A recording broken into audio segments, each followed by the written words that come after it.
안녕하세요. 오늘도 사연살롱을 찾아주셔서 감사합니다.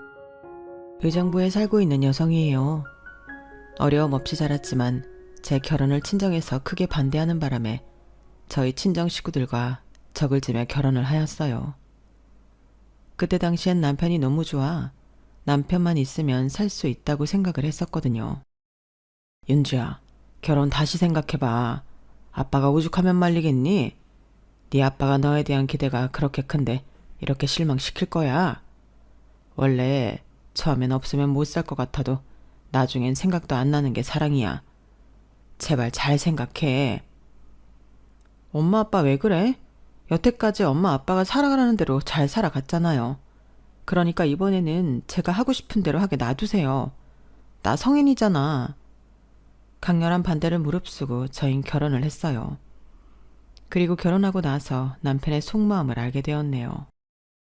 네 아버지 돈이 그렇게 많은데 이제 연락도 하지 말라고 했다고? 그때 결혼식이 마지막이고 다신 연락하지 말라셔.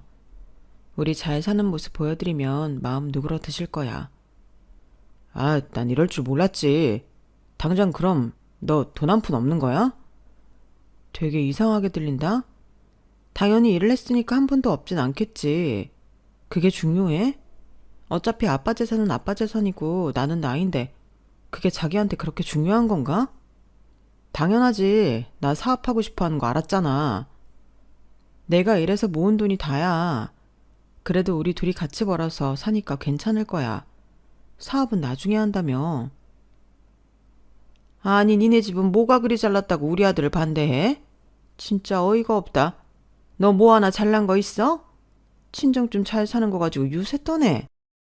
저희가 얘기하는 것을 엿듣고 계시다가 시어머니가 끼어드시더라고요. 저에게 정말 잘해주셨던 분이었기 때문에 사실 이렇게 불쑥 막말을 하는 것이 당황스러우면서 기분이 좋지 않았죠. 어머님, 그게 아니라 저희 아빠는 제가 결혼을 이리 빨리 하는 걸 원하지 않으시기도 했고 오빠가 직장을 여러 번 옮기고 그러니까 조금 그러셨나 봐요. 참나, 그래도 그렇지. 우리 아들을 말이야. 됐어. 너도 이제 끈 떨어진 애라 이거지? 엄마, 무슨 말을 그렇게 해요? 내 말이 틀려? 솔직히 내가 너 왜 좋다고 허락했는데 나도 우리 아들 소중하고 귀하다고 뒤에서 밀어줄 처가가 있다고 생각하니까 널 허락한 거지 달리 허락한 건 줄 알아? 근데 이제 와서 끈이 다 떨어졌잖아. 끈이 떨어지다뇨. 좀 산다고 우리 아들 사업 자금이나 보태줄 수 있을 줄 알았는데 네 아버지가 그렇게 연락 끊으면 우리 아들 사업 자금이나 될 수 있겠어? 어머님, 지금 그걸 말이라고 하세요? 지금 저랑 결혼시킨 게 저희 아버지 돈 때문에 시키셨다는 말씀이신가요? 상견례 때 내가 그럼 왜 이렇게 네 아빠 눈치를 봤겠냐? 이렇게나 눈치가 없어서는 원. 됐어! 좋다 말았네. 아, 엄마도 그만하시고 너도 그만해라. 솔직히 장인어른이 나 반대하면서 싫어하신 건 맞잖아. 그래도 혹시 나한테 도움될까 참았는데 진짜 너무하신다. 어떻게 딸이랑 영까지 끄냐? 내 인생 도움 좀 받아 꽃 좀 피나 했더니 안타깝네. 그럼 오빠도 나랑 돈 때문에 결혼했다는 거야? 무슨 말을 그렇게 해? 말이 그렇다는 거지. 그냥 아쉽다고. 솔직히 돈 싫다고 하는 사람 있어? 그러니까 그냥 그러려니 해. 지금까지 네가 그렇게 대우받았던 것도 어떻게 보면 아버님 덕분이잖아. 결혼하고 5개월째 들은 말이었어요. 나랑 돈 때문에 결혼했나 싶은 게 참 원망스러웠지만 그래도 가끔 다정한 남편을 보며 겉으로만 저럴 거라고 생각했네요. 저희 친정아빠는 반대하는 결혼을 한 저에게 아주 무자비하셨고 친정 건물에서 작은 미술학원을 운영하고 있던 저는 그것마저도 그만두어야 했어요. 아빠, 진짜 너무하신 거 아니에요? 그래도 어떻게 이렇게까지 하냐고요. 제가 행복하면 그만이지 뭐가 그렇게 마음에 안 드셔서 제 앞날까지 거두세요? 정말 너무하시네요. 그동안 내 돈으로 호의호식하고 살았으면 최소한 반대하는 결혼은 하지 말아야지. 네 엄마 때문에 억지로 결혼식에 참석한 거야. 그러니까 이제 볼 일 없게 하자. 그리고 네 멋대로 살겠다고 나갔으니 당연히 내가 너한테 해주었던 것들은 다 돌려줘야 하지 않겠니? 이게 이치고 진리야. 아빠 끝까지 참 유별나네요. 윤주야, 아빠 지금 너무 화나셨으니까 일단은 돌아가. 엄마가 잘 설득해 볼게. 네 아빠가 너에 대한 기대가 얼마나 컸으면 그러겠어. 지금 당장 저렇게 화내셔도 완전 너만 생각하셨던 분이니까 집에 가서 기다리고 있어. 아니 엄마, 나 이제 여기 안 와요. 엄마한테는 내가 따로 연락할게. 행복해지기 위해서 결혼한다는 딸 앞길마저 막는 아빠 나도 안 보면 그만이야. 너까지 정말 이럴래? 갈게요 엄마. 너무 화가 나는 마음에 저 역시 마음에도 없는 소리를 해댔죠. 그리고 집에 돌아갔어요. 뭐? 아버님 너 학원까지 빼셨다고? 진짜 너무하신다. 그러게 나도 이제 아빠 안 볼 거야. 나 정도면 입시학원에서 일하고도 남는데 뭐. 당분간 쉬엄쉬엄 일 구하면서 아르바이트나 해야겠어. 아르바이트라니. 사대보험 딱딱 내주고 월급 센데 알아봐. 요즘엔 여자도 무조건 일하면서 가정에 보탬이 돼야 되는 거 몰라? 너 일 그만두는 건 내 머릿속 계획에 없었으니까 하루라도 쉬면 안 돼.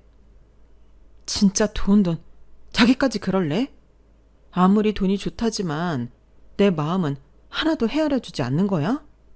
솔직히 난 아빠까지 저버리고 당신 선택했는데 너무하잖아. 그게 아니라 현실적으로 생각하자는 거야. 우리 열심히 벌어야 집도 사고 아기도 낳고 하지. 사업 자금도 없어서 이 인재가 남의 밑에서 일하고 있는데 난 불쌍하지도 않냐? 장인어른이 있는 돈으로 나만 잘 밀어줬어도 내가 이 꼴은 안 났을 텐데 참 아쉬워. 남의 밑에서 월급 딱 받으면서 편하게 사는 것도 복이야. 뭘 그렇게 사업을 하고 싶어 해 자기는. 난 절대 남 밑에서 일 못해. 그러니까 무조건 내 사업 할 거야. 그럼 자기 능력으로 해야지 왜 우리 아빠 탓을 하는 거야. 솔직히 결혼할 때 내가 뭐 못해간 거 있어? 자기 자꾸 이런 식으로 얘기하는데 곤란해. 진짜 솔직히 난 자기가 이럴 줄 알았으면 결혼 안 했을 거야. 아, 그게 아니라 그냥 좀 실망스러워서 그러지.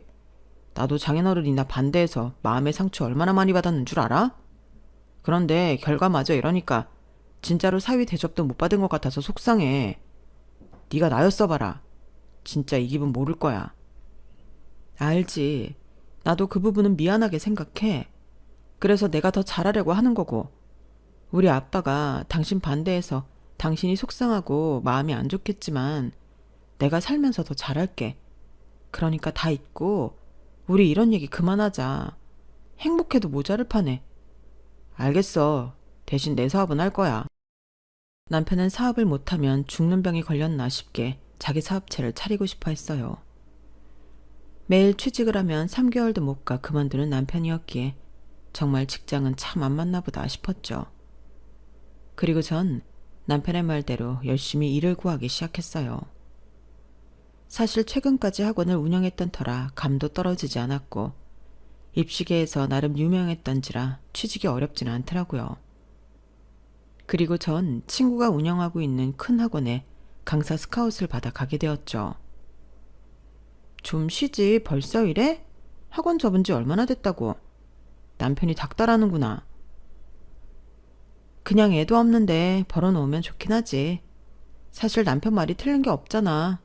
좋은 집으로 이사도 가고 아기도 낳으려면 여유는 있어야 하는데 이렇게 사지 멀쩡한데 일을 안 할 이유는 없지.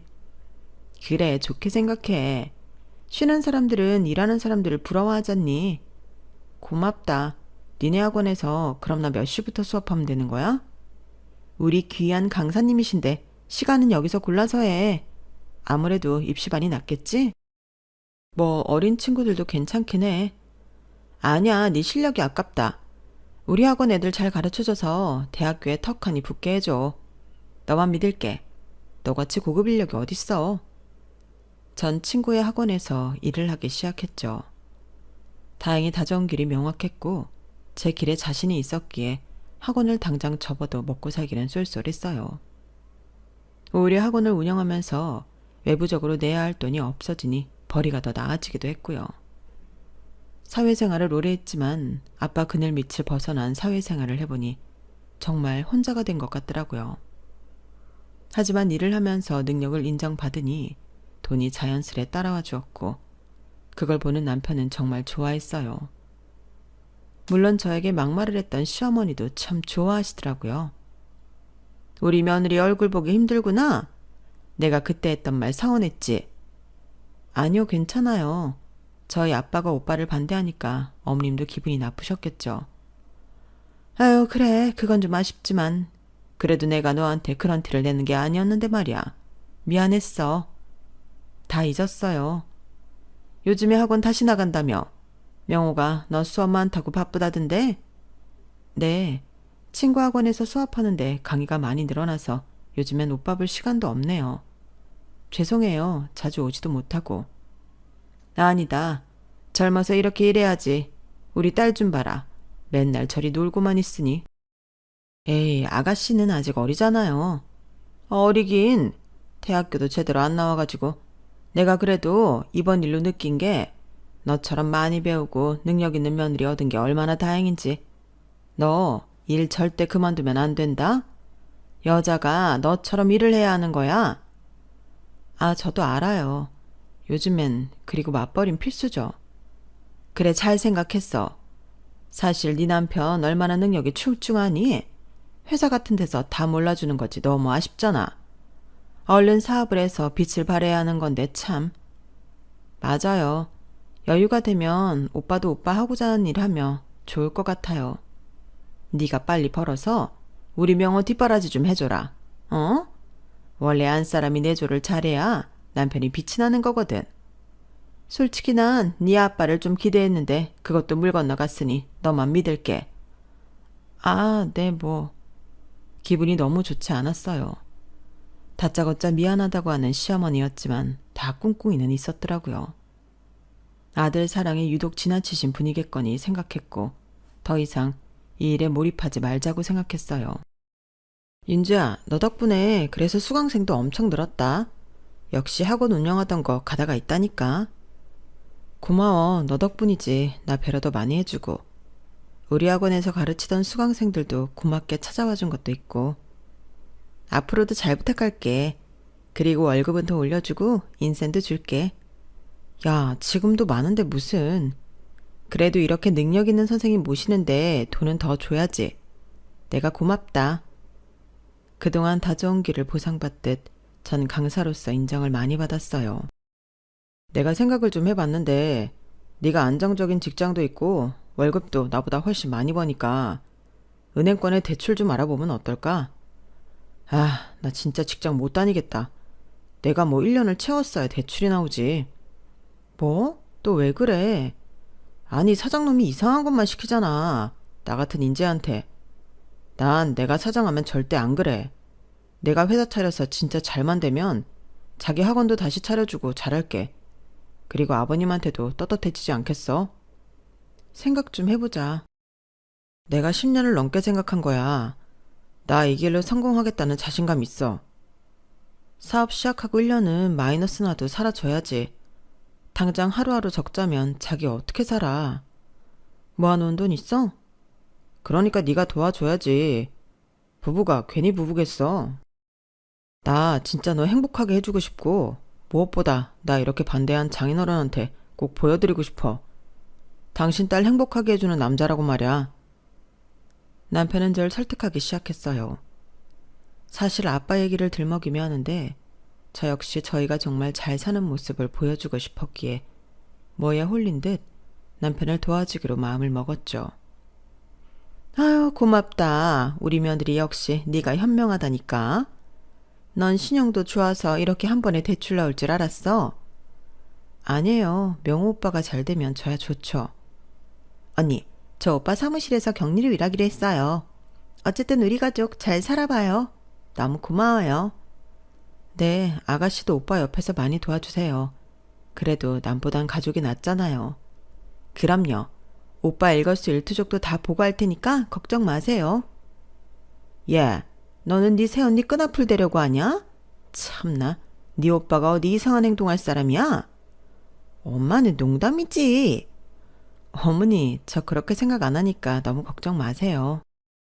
그렇게 남편은 고무줄과 케이블 타일을 납품하는 유통회사를 차렸고 10여 년을 꿈꿔왔던 사업이라 그런지 난생 처음 성실한 모습을 보여주더라고요. 역시 사업은 내 체질이라니까. 다행이다. 너무 열심히 해줘서 고마워. 있는 돈 없는 돈 끌어다가 한 건데 열심히 해야지. 걱정하지 마. 아빠도 이런 모습 보셨으면 참 좋아하셨을 텐데 말이야. 내가 진짜 더 잘해서 아버님 앞에 딱 등장할게. 그때까지 지켜봐. 전 그렇게 처음으로 남편이 믿음직스러웠어요. 사실 철이 없다고만 생각했었는데 이런 모습을 보여주니 너무 고마운 마음도 들었죠. 그리고 전 열심히 뒷바라지를 하며 내조를 하였고 저는 저대로 남편은 남편대로 각자 분야에서 성공 가도를 달리고 있었어요. 어머니, 저 왔어요. 늦었죠? 오늘 수업이 늦게 끝나가지고. 너는 시어머니를 무시하는 거냐? 오늘 내가 오라고 했으면 수업이 있었어도 뺐어야지. 어쩜 그렇게 너만 생각해? 어머님, 학생이랑 약속인데 어떻게 수업을 빼요? 한 주에 하나만 하는 건데. 토다냐? 능력 있는 내 아들 남편으로 데리고 살면 나한테도 잘해야 하는 거 아냐? 말을 왜 그렇게 해? 그게 아니라 어머님이 갑자기 역정을 내시니까 하는 소리예요. 네 남편 지금 얼마나 잘 되고 있냐? 그런 남자 너한테 턱하니 줬으면 내가 뭘 해도 그러려니 해야 되는 거 아냐? 일단 기분 나쁘셨다면 죄송해요. 그런데 저도 갑작스럽게 연락받아서 온 거라 이게 최선을 다한 스케줄이네요. 너 이렇게 마음에 안 드는 행동할 때마다 네 아빠 생각나서 아주 화가 난다. 그 말씀은 또 왜 하세요? 지난 일인데. 지난 일? 내 아들 그렇게 반대해놓고 이게 지난 일이야? 너 아주 웃긴다. 시어머니는 남편의 사업이 잘 돼가자 결혼 초기에 본색을 드러냈던 모습을 자주 보여주셨어요. 그때 알았어요.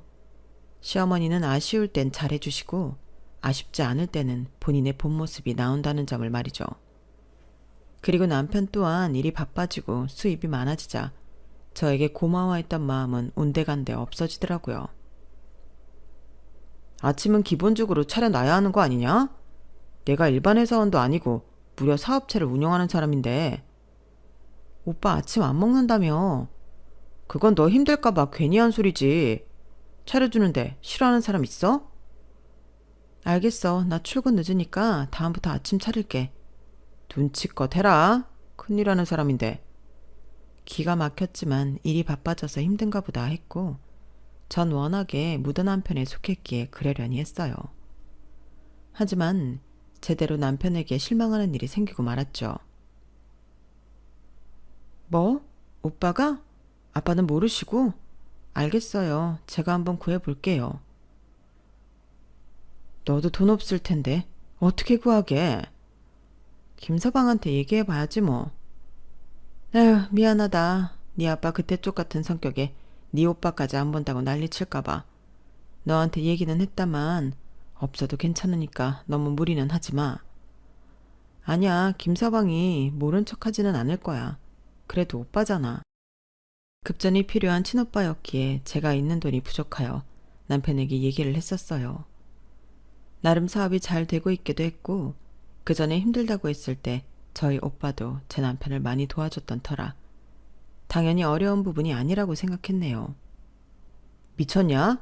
내가 돈이 남아 돌아서 니네 오빠를 해줘? 형님 보고 정신 차리시라 그래. 나이가 몇 살인데 그러고 살아. 당신 말이 심한 거 아니야? 오빠가 교통사고 나고 싶어서 났어? 실수잖아. 그리고 우리 오빠가 당신 어렵다고 할 때 해준 게 얼만데 이래? 실수든 뭐든 알아서 하라 그래. 돈이 얼만데 그 차를 박아. 그리고 니네 아빠 돈 많잖아. 난 없는 처지였으니 도와주신 거고 나랑은 처지가 다르지. 아빠는 모르시니까 그렇지. 그리고 말끝마다 왜 그런 식으로 얘기해? 네 오빠 정신 차리라고 한 말이야. 정신? 오빠가 돈 해줄 때는 형님밖에 없다더니 이제 필요 없다 이거니? 그래도 내 오빠인데 이렇게까지 말할 필요 있어? 너무 속상하다. 아니, 돈 달라는 게 쉽냐? 난 원래 돈 거래 안 하는 사람이니까 그렇게 알고 돈 얘기 일절하지 마. 너무 섭섭했죠. 대출까지 받아 남편 사업을 도와줄 때는 그리 떠받들더니 이제 와서 본인이 잘 되고 나니 저와 선을 긋는 느낌이었죠. 이렇게 가만히 있으면 안 되겠다는 생각을 하게 되었고 전 악착같이 일에 매달렸어요. 혹시라도 모를 상황에 대비하기 위해서죠. 그래, 여자도 너처럼 일을 해야 돼. 얼마나 좋냐? 나한테 생활비 안 바라고. 당신 성격에 나한테 생활비 주면 얼마나 생색을 내겠어? 무슨 말을 그렇게 해? 요즘의 트렌드는 부부가 각자 돈 관리하는 건데 모든 여자들 생각이 너 같아야 해. 알겠어. 나도 오빠한테 안 바랄 테니까 오빠도 나한테 더 이상 많은 거 바라지 마. 이걸 원하는 거지? 와, 역시 윤주 너는 깔끔해서 좋다니까. 내가 결혼 하나는 진짜 잘했어. 요즘 여자애들 어떻게든 남자 잘 만나서 팔자 피려고 하는 여자들 뿐인데 너처럼 이렇게 자급자족하면 얼마나 좋아. 대꾸도 하지 않았어요. 이런 말들이 저를 지켜 세워준다는 느낌보다는 오히려 당연하다는 듯 얘기를 하니 성 긋는 느낌으로 섭섭했었거든요. 유찬이 영어 하나 더 들을까 하는데 어떻게 생각해? 네가 알아서 해. 돈 얘기라면 하지도 말고. 너 돈 있으면 시켜. 유찬이가 하고 싶대. 그리고 아빠면 애가 뭘 하는지도 관심 좀 가져. 애들 뭐 하는지 관심을 가져서 뭐 하냐? 다 돈 들어갈 얘기들인데. 나한텐 그렇다 치더라도 유찬이한테는 아끼지 마라. 그래도 당신 아들이잖아. 아들한테도 돈을 아껴서 잘 써야 되는 법이야. 그리고 그런 거 하나 안 배우면 뭐 어때? 나중에 지가 벌어서 다 하라 그래. 너도 나한텐 돈 얘기하지 말고. 아들한테까지 선을 긋는 남편이니 저에겐 오죽할까 싶었네요. 워낙 없이 자라서 돈돈거리는 거는 이해할까 싶다가도 사실 이해가 가지 않는 부분이었죠. 아마 사업이 승승장구해도 돈이 아까워서 바람을 못 필 사람이라고 생각까지 들었네요. 하지만 말은 그렇게 해도 마음만은 절 위하고 있을 거라 생각하며 참고 살았고 돈 말고는 크게 저와 부딪히는 점이 없었기에 괜찮은 결혼 생활을 하고 있다고 생각했죠. 그리고 전 결혼 생활 동안 예쁜 아이 하나를 낳았어요. 어머니, 저 오늘 수업이 많아서 유찬이 좀 부탁드릴게요. 아니, 애는 네가 낳고 왜 나한테 맡겨? 아, 오늘 시터 이모님 못 오시는 날이기도 하고 중요한 수업이라 저도 빠지기가 그래서 죄송해요. 돈 얼마 줄 거냐? 네? 오늘 일당 얼마 줄 거냐고. 너 시터 쓰는 비용 하루 차감됐으니까 당연히 나한테 해줘야 할 거 아냐?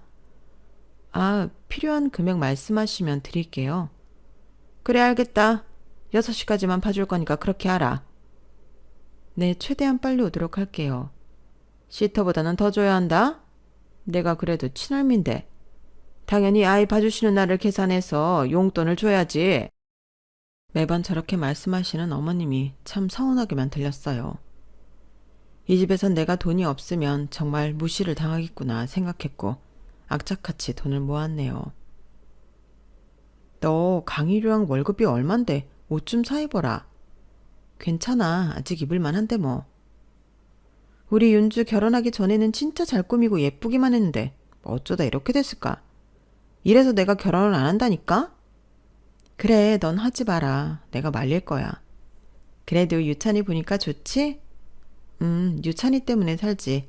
내가 안 입고 안 먹어도 유찬이는 꼭 다 해주고 싶고. 그리고 엄마가 능력이 있어야 해주고 싶은 것도 다 해줄 수 있는 것 같아. 하긴 그렇겠다. 그래도 너 이 정도로 벌고 사는데 너도 좀 챙겨. 내 생각해주는 건 너밖에 없네. 늘 고마워. 내가 고맙지. 너 때문에 학원이 얼마나 커졌어? 그러니까 힘들면 언제든 얘기해.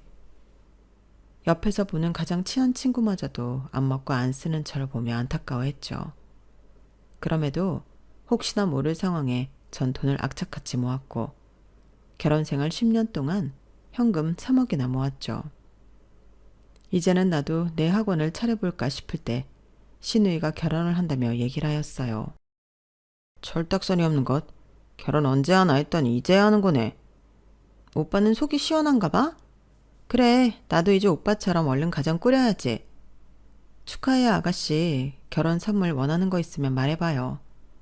언니가 다 사줄 거예요? 뭐 가전이라던가 이런 거 중에 고르면 하나 사줄게요. 아가씨 결혼 선물로 너는 하나가 뭐냐? 시누이가 하나뿐인데 통 크게 혼수 전체를 질러라 얘. 시집가는 집이 무려 병원 잔집집이랜다. 얘 신랑감도 대기업 다니잖니. 혼수요? 어머님, 저 평범한 직장인이에요. 아, 오빠가 해주면 되겠네요. 하나뿐인 동생인데. 그래, 누가 해주던 뭐 어때? 오빠가 해주라. 하나뿐인 동생 결혼인데. 야, 네가 벌어서 네가 시집가야지. 그리고 당신은 여기서 네 오빠 내 오빠가 왜 나와? 새언니면 친정언니나 다름없는 거지. 당신이 해줘. 내가 해준 거나 다름없으니까. 그래, 사업하는 사람은 돈이 많이 들어가서 힘들어. 예. 돈이 네 돈이고 네 돈이 얘 돈이니 그냥 네가 해줘라. 저번부터 진짜 웃기네요. 무슨 돈은 저만 벌어요? 저 이 사람한테 생활비 한 푼도 안 받고 삽니다. 제가 유찬이 학원 보내고요. 제가 벌어서 생활비 해요. 이거를 딱히 네 돈 내 돈 따지고 들기 싫지만 매번 이런 식은 아니죠. 너 지금 시애미 말에 눈 동그랗게 뜨고 대드는 거야? 대드는 게 아니라 팩트를 짚어주는 거예요. 당신도 본인 주머니에서 나오는 돈은 그렇게 아까워하면서 부부란 이름으로 내 돈 함부로 쓰려고 하지 마. 아, 알겠어. 참나, 돈 가지고 되게 그러네. 내가 매출이 좋으면 어련히 잘해주지. 사람 그렇게 보는 거 아니야. 넌 네 남편한테 꼭 돈 해야겠니? 막말로 너도 좀 벌면 가정에 더 보탬이 되거나 할 수도 있는 부분이지. 어쩜 그렇게 청 떨어지게 굴어? 자린고 미니앱이랑 아주 뚝 닮았다 정말. 저희 아빠가 이 사람 반대한 거 정말 죄송한 부분이지만 그렇게 아빠 욕하시는 거 아니에요. 어른이 반대하셨으면 그럴 이유가 있었던 거고 그게 설령 틀리다고 할지라도 그건 제가 살면서 보여드리면 되는 부분이고요. 어머님께 그렇게까지 막말 들으실 분 아니라는 거예요. 너 그만 못해? 우리 엄마를 대놓고 가르치네. 이젠 네가 잘나면 얼마나 잘났다고 그래. 돈 얘기 한 번 꺼냈다가 아주 좋은 꼴 보인다. 그래 그만해라. 아주 나도 진절머리가 나려고 하니까. 그날 그렇게 뒤엎은 이후로 남편과 시어머니는 조금 조심하는 듯 보였어요. 그리고 신우는 결혼 준비에 박차를 가하였는데 상대편 집안에서 무리한 혼수를 요구하는 듯 보였고 시댁에서도 그것 때문에 골치가 아픈 듯 보이더라고요. 아니 어딜 가서 얘가 그리 좋은 남자를 만나겠냐고. 너 어디 돈 없어? 네 동생 시집은 보내야 할 거다냐. 내가 돈이 어딨어요. 사업 이제 막 잘 되고 있는데 얘 시집까지 어떻게 보냈냐고요. 그럼 나 파혼하라고? 오빠잖아. 그래 네가 그래도 이 집 가장인데 어떻게 해봐야 하지 않겠어? 자그마치 병원장집 아들이다. 외아들이라서 얼마나 끔찍한지. 그 재산 다 누구께 되겠어? 이런 기회 흔치 않아. 유찬 엄마 일하면서 모은 돈이 꽤 되는 것 같던데. 그럼 유찬 엄마한테 얘기해서 혼수 좀 해주라고 해라. 솔직히 지가 너랑 사는 것도 고마운 일이지. 앞으로 네가 얼마나 잘 될 거야. 그러니까 지도 조금은 투자해야지. 그걸 신우이한테 하라고 해. 하긴 그것도 그러네. 앞으로 내 덕에 더 잘 살게 될 건데 다시 얘기해야죠. 걔도 고분고분하지 않아서 문제야. 네가 잘 얘기해봐. 지가 별 수 있어. 친정에서는 이미 걔랑 연 끊었지. 지가 유찬이 키워야지 뭐 어쩌겠어. 우리 가족이 되려면 이게 이치야. 하긴 애초에 결혼하려고 했던 것도 집 좀 산다고 하니까 하려고 했던 거지. 이렇게 쫓겨날 줄 알았다면 결혼도 안 했을 거예요. 제가 잘 얘기해 볼게요. 그동안 일한 돈이 있는데 보면 꽤 모아놓은 것 같더라고요. 그래, 어쨌든 우리 집에 보탬이 되어야지. 걔네 아빠 힘도 못 빌렸는데 말이야. 남편과 시어머니는 그렇게 본인들끼리 이야기를 마쳤고 그날 저를 불렀죠. 그때는 내가 너무 경황도 없고 당황해서 말을 못했는데 네 시누이 시집 좀 같이 보내보자.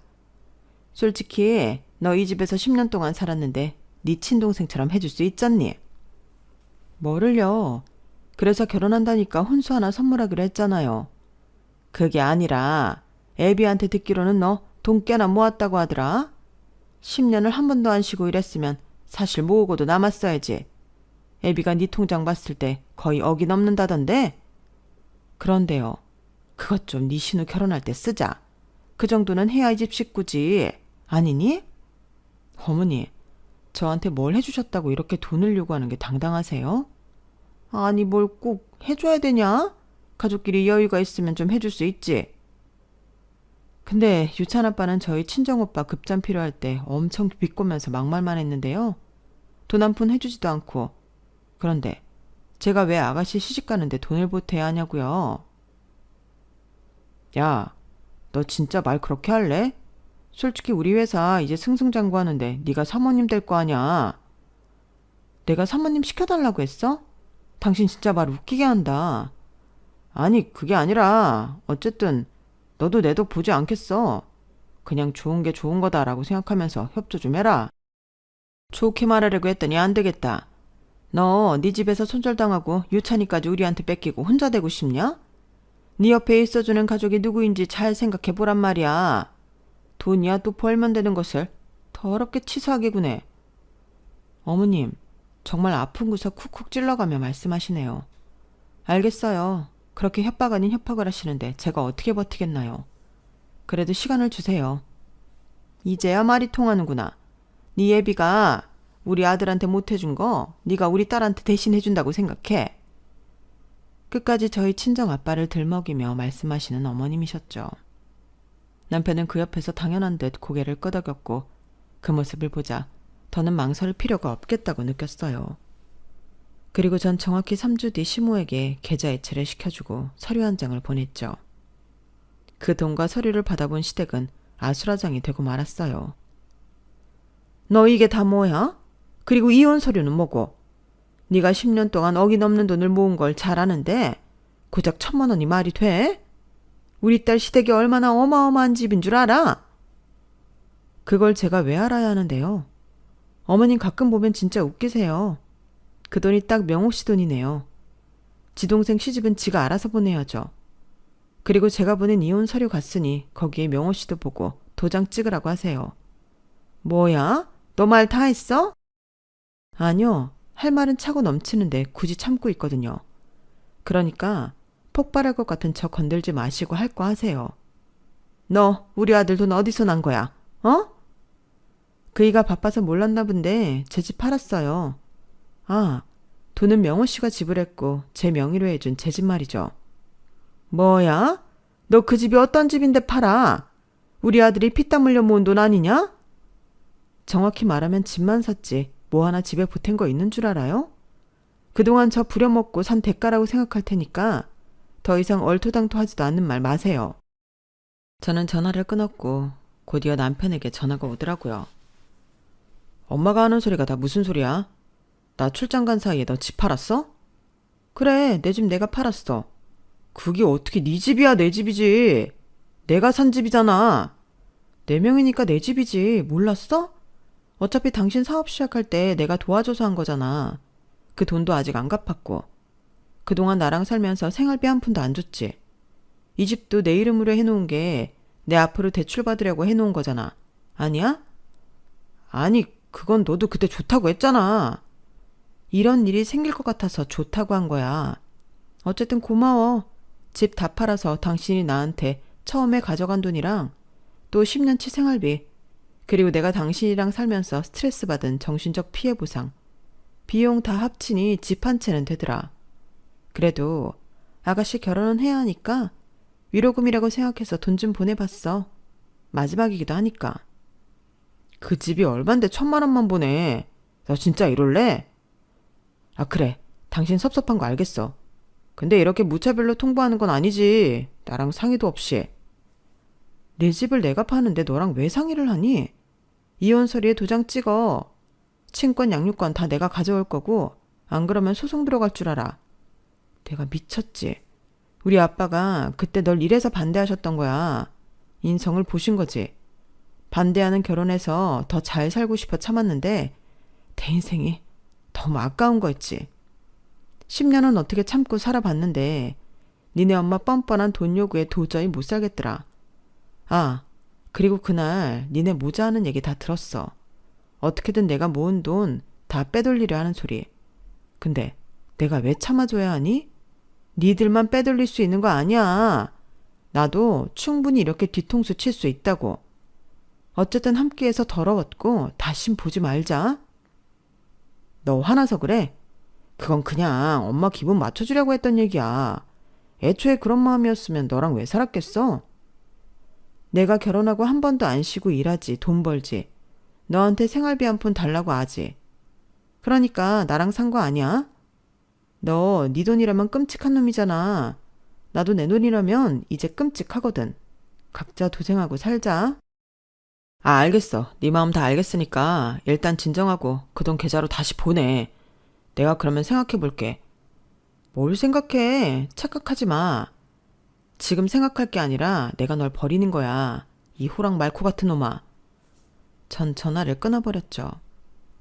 남편의 사업이 잘 됐을 때쯤 남편이 소망하던 집을 사게 되었고 남편은 그 집을 제 명의로 돌려주었어요. 그 이유는 남편보다 신용이 좋은 저였기 때문에 혹시라도 목돈이 필요할 때 대출을 쉽게 받으려는 목적이었죠. 어차피 네 집이 내 집이고 내 집이 네 집이니까 네 명의로 하자. 네가 사실 신용이 좋잖아. 사업하는 사람들 겉만 번지르르 하지 신용이 안 좋거든. 내 사업이 언제 어떻게 확장할지 모르니까. 이거 담보로 하고 네 신용 빌려서 대출할 수 있게 네 명의로 하는 거야. 지난번 사업 시작할 때도 내가 대출받고 이번에도 나도 부담스러워. 아무리 가족이지만 돈 관계는 깔끔히 하고 싶어. 야, 우리한테 유찬이가 있는데 무슨 그런 섭섭한 말을 하냐? 나도 다 생각이 있어서 그래. 그럼 내가 처음 받은 대출값 언제 갚을 거야? 나도 생활비 하랴, 애 학비 내랴, 그리고 대출금 갚느라 힘들어. 가족끼리 이럴래? 너 솔직히 니네 아빠한테 손절당하고 갈 데도 없으면서 내가 이해해주고 품어준 거 아니야. 진짜 섭섭하다. 알겠어. 일단 뜻은 알겠고 더 이상 대출받는 일은 없게 해줘. 그리고 유찬이 좀 신경 쓰고. 알겠다니까. 사내 자식 알아서 크게 하면 될 것을. 너도 참 엄청 징징거린다. 그거랑 그게 같아? 얘한테 관심 좀 가지란 말이야. 용돈도 좀 주고. 나 때는 돈도 없었어. 무슨 돈이 필요해. 학교에서 밥 주지, 학원 보내주지. 아주 행복의 경고구만. 일단 드디어 우리도 집이 생겼으니까 깨끗이 관리해. 쓸고 닦고 열심히 해야 복이 들어오지. 알겠냐? 그렇게 남편은 제 명의로 집을 샀고 전 그렇게 그 집에서 아들을 키우며 살았었죠. 단 한 번도 이럴 계획은 없었지만 저 역시 참는데 한계가 있었는지라 더 이상 이렇게 살 수 없을 것 같아 일을 벌이게 되었네요. 저 몰래 남편과 시어머니가 또 한 통속으로 저에게 피해를 주려는 목적을 알았기 때문에 더 이상 참을 수 없었고 그렇게 좋아하는 돈이니 제가 제 명의로 된 집을 팔아 그동안 남편에게 해준 대출 빚과 제가 생각하는 제 위자료를 제외하고 나머지 돈을 시어머니에게 입금한 것이었어요. 전 그리고 그렇게 절대 없을 것만 같았던 아버지에게 사죄를 하러 갔어요. 아유, 윤주야, 오랜만이다. 우리 유찬이도 밖에서만 보다가 이렇게 할머니네 놀러 오니까 좋지? 네, 할머니 집은 처음 와봐요. 아빠 저 왔어요.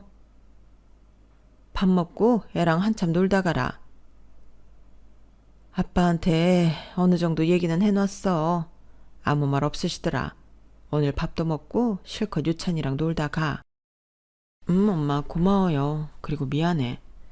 네가 미안할 게 뭐 있냐? 한치 앞을 모르는 게 사람 인생인데 너라고 그럴 줄 알았겠어. 괜찮아. 그래도 잘 사는 모습 보여드렸어야 했는데 죄송해요. 앞으로 똑같은 실수 안 하면 되지. 지금이라도 잘 되려고 이런 일이 일어났나 보다 하자. 엄마는 저를 감싸 안아주셨고 불같이 화를 낼 것 같던 아빠도 아무 말씀 없으셨어요. 그리고 친정집 근처에 제 힘으로 큰 입시학원을 개원했죠. 팔자 좋다. 내 아파트 가지고 지금 이거 차린 거지. 너 내가 고소할 거야. 그래, 마음대로 해. 난 법적으로 절대 문제될 거 없어. 그 전에 이제 이혼 소장 날라갈 거야. 너 합의 이혼 안 해주더라? 내가 미쳤다고 해주냐? 그 돈 다 토해받기 전까지 절대 안 해줘. 그래, 마음대로 해. 지 주제에 무슨 사업을 한다고 남한테 기생할 줄만 알았지. 너 같은 쓰레기는 애초에 분리수거 했어야 했는데 누가 이기는지 보자고. 그렇게 저흰 법적 소송을 이어갔어요. 하지만 명의가 제 앞으로 되어 있는 집이었고 남편이 직접 해놓은 것이라서 문제될 건 없더라고요. 아유, 분해. 네가 우리 아들 뒤통수를 쳐? 어떻게 그렇게 앙심을 품어? 그동안 어머님이랑 유찬 아빠가 제 뒤통수 칠 생각한 거뇨. 저도 많이 참았어요. 매번 친정아빠 들먹거리면서 돈으로 사람 숨막히게 하는 거 저도 질렸다고요. 너무 억울해하지 마세요. 그래도 지난 10년 동안 제가 제 힘으로 유찬이 가르치고 벌어먹이고 이 사람 뒷바라지한 걸로 퉁치는 거니까요. 네가 한 게 뭐가 있다고 그 집을 홀락먹어? 너같이 능력 없는 인간 만난 죄로 애 낳고 일주일 만에 복직해서 지금까지 돈만 벌었어. 남들 다 하는 외식 한번 못 해보고 너 때문에 한 대출값 갚고 그럼에도 너 정신 차릴까 싶어 살았다 내가. 아니 조금만 더 기다려주면 내가 어련히 안 잘해줄까 봐. 넌 그런 사람이야. 10년을 같이 산 와이프도 소 닭 보듯 남처럼 구는데 과연 여기서 10년 더 산다고 네가 변할까? 네 인생에서는 돈이 최고라니까 그냥 돈돈거리면서 살아. 난 우리 유찬이한테 그런 사람보다 그냥 사랑 많이 주고 없으면 없는 대로 바른 사람으로 키울 거니까. 지금이라도 그 돈 돌려주면 없던 일로 해줄게. 아니, 미안한데 네가 없던 일로 한다고 되는 게 아니란다. 이미 내가 너랑 이혼하기로 마음 먹었고 그러니까 이제 넌 그냥 당하기만 하면 돼, 이혼을. 우리한테 유찬이가 있는데 어떻게 이혼을 한다는 거야. 유찬이를 위해서라도 이혼해야지. 너같이 키우지 않으려면. 그렇게 저희는 소송으로 이혼을 했고 다행히 재벌이가 아이를 혼자 키우기에 괜찮은 능력이었기에 법원은 제 손을 들어주었어요. 아이도 저와 살고 싶다는 의견을 많이 피력했고요. 내 손주까지 데려가선 네가 얼마나 잘 되는지 볼 거야. 걱정 마세요, 어머님. 그 손자 누구보다 잘 키울 거고 절대 어머님 아들처럼은 안 키울 거니까. 뭐? 터진 주둥이라고? 아주 이제 막말한다 이거지? 막말은 아직 시작도 안 했는걸요. 진작 이혼할 걸 왜 이러고 살았나 싶네요. 시어머니는 법원 앞에서 분통회 했고 그날 친정엄마와 친정아빠랑 같이 왔는데 친정아빠는 처음으로 남편의 뺨을 때렸어요. 아니 왜 때리세요? 반대하는 결혼했으면 잘해줬었어야지. 고얀 놈. 제 가정 하나 잘못 지키는 놈이 무슨 사업을 한다고. 너 내가 두 눈 크게 뜨고 지켜볼 거니까 어디 잘해봐라.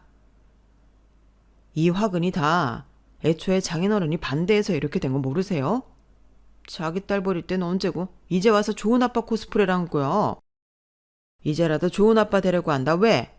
내 딸 눈에서 눈물 나게 했으니 이걸로는 안 끝날 줄 알아. 그리고 저희는 뒤돌아와 버렸어요. 아빠는 저에게 내색하진 않았지만 그날 차에서 하염없이 눈물을 흘리셨어요.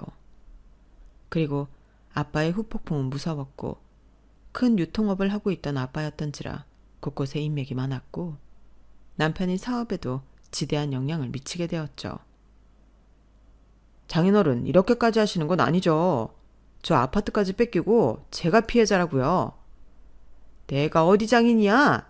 지 마누라랑 애 하나 건사 못하는 놈이. 제가 다 잘못했습니다.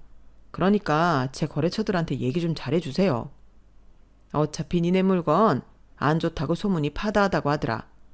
니네 회사 말고 대체할 회사들이 얼마나 많은데 질 나쁜 싸구려 물건들 갖다 팔아.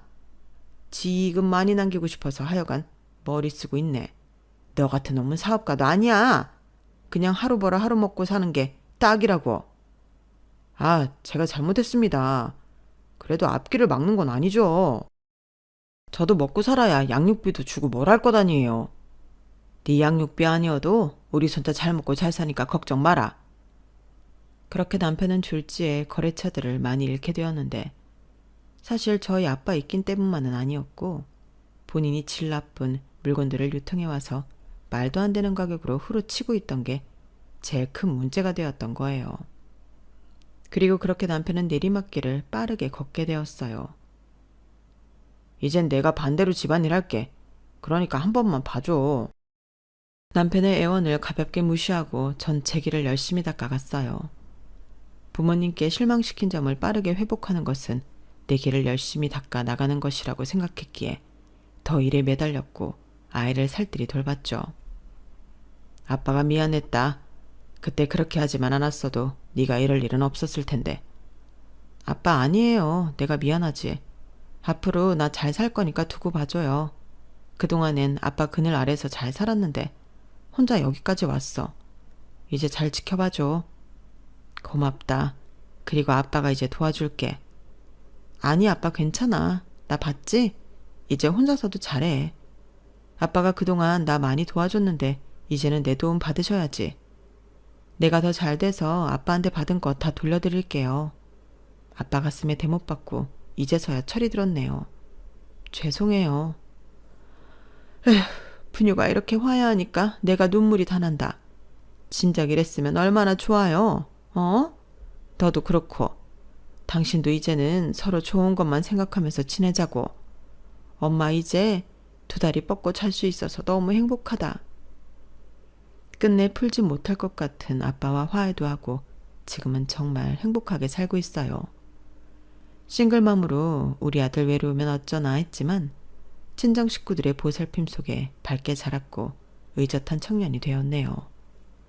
그리고 지금 연세가 많이 드셔도 늘 딸밖에 모르는 부모님 덕에 저 역시 나이가 들었어도 사랑을 많이 받으며 살고 있어요. 이렇게 되기까지 돌아왔다면 돌아온 길이지만 후회 없는 길이라고 생각해요. 앞으로의 길이 가시밭길이던 꽃길이던 알 수 없지만 지금처럼 든든한 가족이 있다는 것을 잊지 않고 달려나가려고요. 제 글을 들어주신 여러분들 가정에 평화가 있기를 소망할게요. 좋은 하루 되세요. 여러분, 사연 댓글에 응원과 현명한 조언 부탁드려요. 좋아요와 구독은 저에게 큰 힘이 됩니다. 오늘도 좋은 일 가득하세요.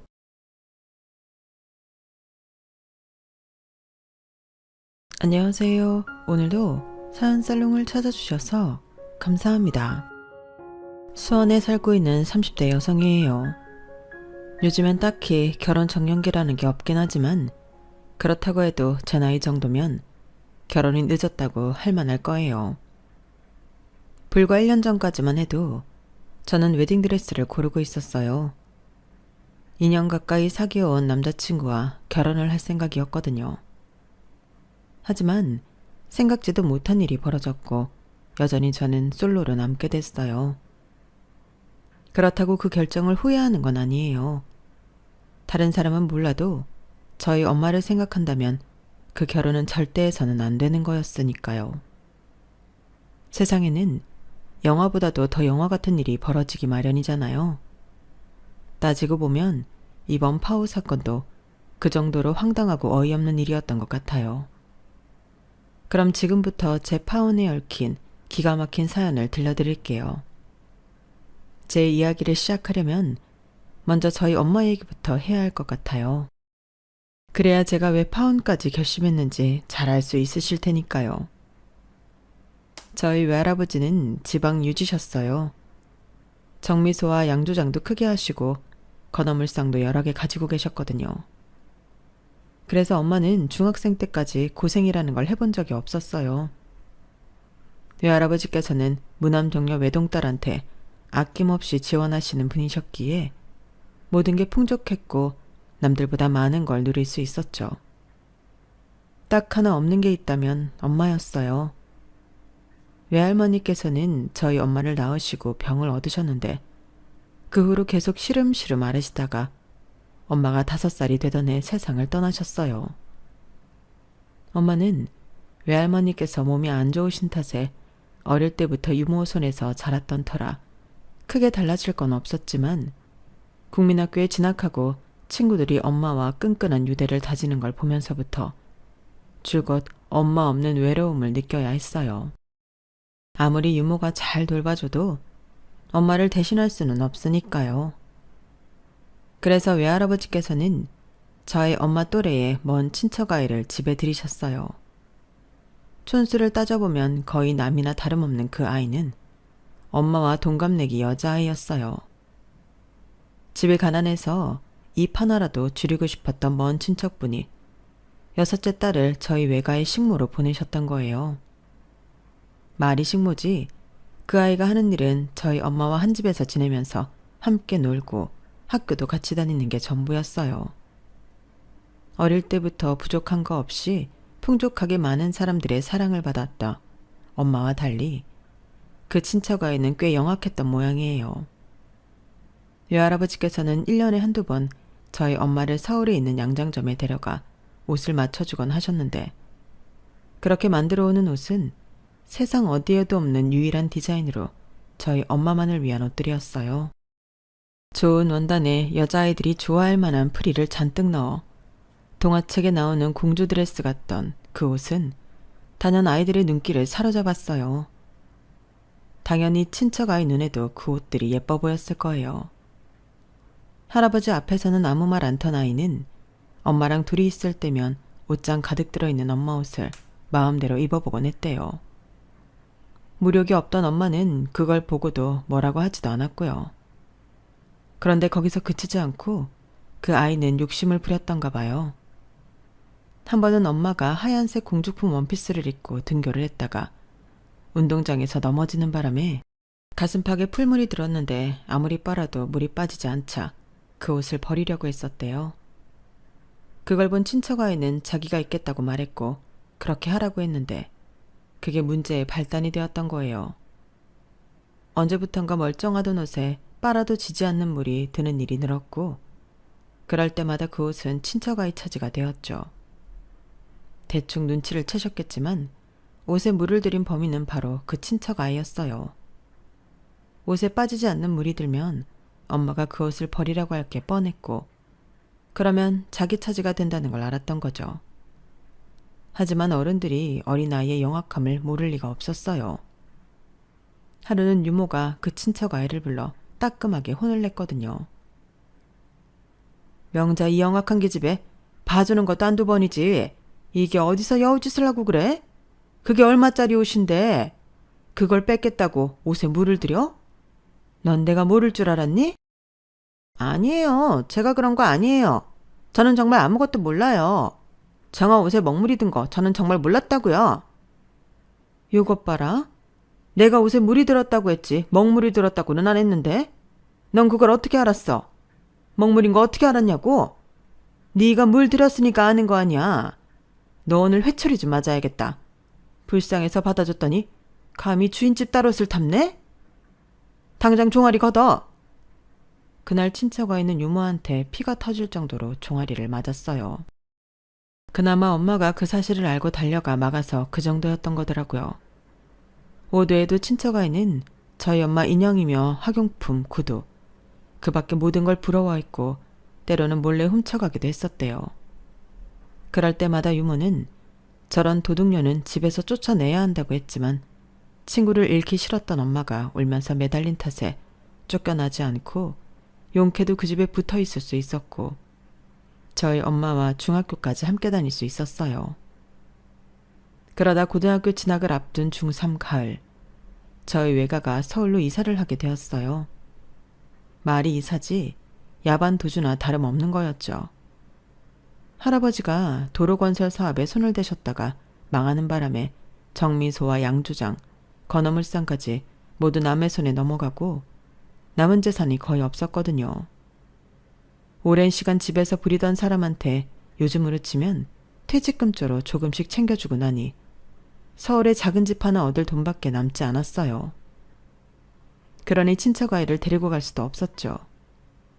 그래서 아이 부모한테 연락을 했더니 자기들도 먹고 살기 힘드니 다만 얼마라도 돈을 좀 준다면 받아주겠다고 하더래요. 자기 자식인데 돈을 받고 데려가겠다니 참 어이가 없는 일이었죠. 어차피 집에서 내보낼 때 돈을 좀 챙겨주려고 했던 터라서 돈을 챙겨서 고향으로 가는 버스에 태워 보냈다더군요. 그 후로 엄마는 외할아버지와 함께 서울로 올라와 사셨어요. 지방이긴 했어도 동네에서 제일 크고 마당에 잔디까지 깔린 집에서 살았던 엄마는 마당도 없는 방 한 칸짜리 집으로 이사를 오자 그제야 집이 망했다는 게 실감이 나더래요.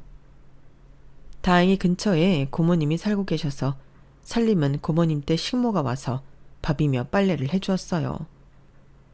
화장실과 수도도 공동으로 쓰는 손바닥만한 집에서 식모를 부리는 걸 보고 주변에선 수군거리기 일쑤였다더군요. 그래서 사람들 눈치가 보여 엄마가 집안일을 배우기로 했고 가끔씩 고모님이 집에 오셔서 살림을 가르쳐 주셨대요. 그래 봐야 곤로에 밥과 찌개를 끓이고 시장에서 찬거리를 사는 정도였지만요. 김치나 밑반찬은 고모님 댁에서 가져다 먹었으니까요. 그런데도 엄마는 모든 게 서툴어서 잘 못했던가 봐요. 태어나서 지금까지 한 번도 해본 적 없던 일이었을 테니까요. 온전한 밥을 하는 날보다 밥을 태우는 날이 더 많을 정도로 엄마의 서울살이는 녹록지 않았어요. 문제는 엄마만큼이나 외할아버지의 서울 생활도 편치만은 않았다는 거였죠. 대대로 지역 유지로 살아온 덕에 돈에 쪼들리는 생활을 해보지 않은 탓이었어요. 한창 젊을 나이였다면 몸을 움직여 돈을 버는 일이 그렇게까지 버겁지는 않았겠지만 불억을 넘긴 나이에 뜻하지 않게 겪게 된 가난은 외할아버지의 몸과 마음을 상하게 했던 모양이에요. 서울에 올라오고 3년도 채 안 돼서 외할아버지께서 병을 얻으셨거든요. 그래도 다행이라고 해야 할까요? 외할아버지가 쓰러지시고 수입이 없는 상황에 엄마가 고등학교를 졸업 후 바로 취직을 할 수 있었으니까요. 고모부 추천으로 무역회사 경리로 일을 하게 된 엄마는 20살 나이에 가장이 되었어요. 얼마 안 되는 월급으로 두 식구 생활을 하고 외할아버지 약값과 병원비로 감당해야 했어요. 지금처럼 의료보험이 잘 되는 시절이었다면 모르겠지만 당시만 해도 그런 건 꿈도 못 꿨어요. 그러니 변변한 옷 한 벌 사입지 못하는데도 늘 생활은 쪼들렸고 그럼에도 불구하고 외할아버지 상태는 차도를 보이지 않았어요. 그러니 30을 바라보는 나이가 되도록 연애는 꿈도 못 꿀 수밖에요. 그런 조카가 보기 안타까웠던 고모님은 엄마를 설득해 선자리에 나가도록 하셨지만 집에 돈도 없고 거기다 병든 아버지를 모셔야 하는 엄마 처지를 선뜻 받아줄 사람은 없었어요. 결국 엄마가 결혼을 하게 된 건 외할아버지가 돌아가신 후였어요. 당시 엄마 나이는 결혼 정년기를 훌쩍 넘긴 32이었어요. 아빠는 엄마보다 4살 많은 36이었고요. 요즘도 그렇지만 결혼할 때를 넘긴 사람한테는 그럴 만한 이유가 있잖아요. 저희 엄마의 경우는 병든 아버지 부양이었고 저희 아빠의 경우는 8이나 되는 동생들 뒷바라지였어요. 가지 많은 나무에 바람 잘 날 없다고 결혼 후에도 아빠는 동생들 뒤치다꺼리를 하느라 늘 고생이었어요. 덩달아 만면이라는 죄로 저희 엄마도 그 고생을 공동 부담하게 되었죠.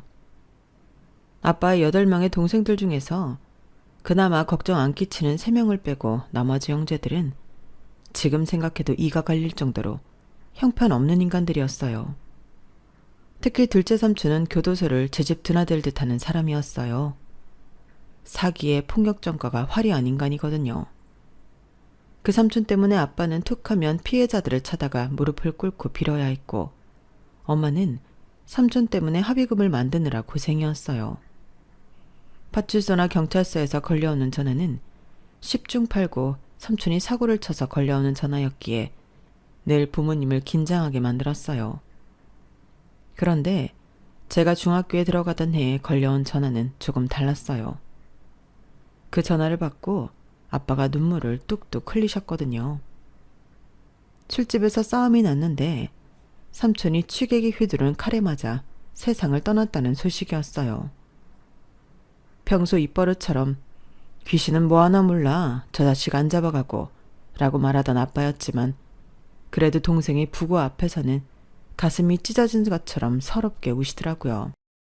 둘째 삼촌이 세상을 떠나고 바통을 이어받은 문제아는 셋째 고모였어요.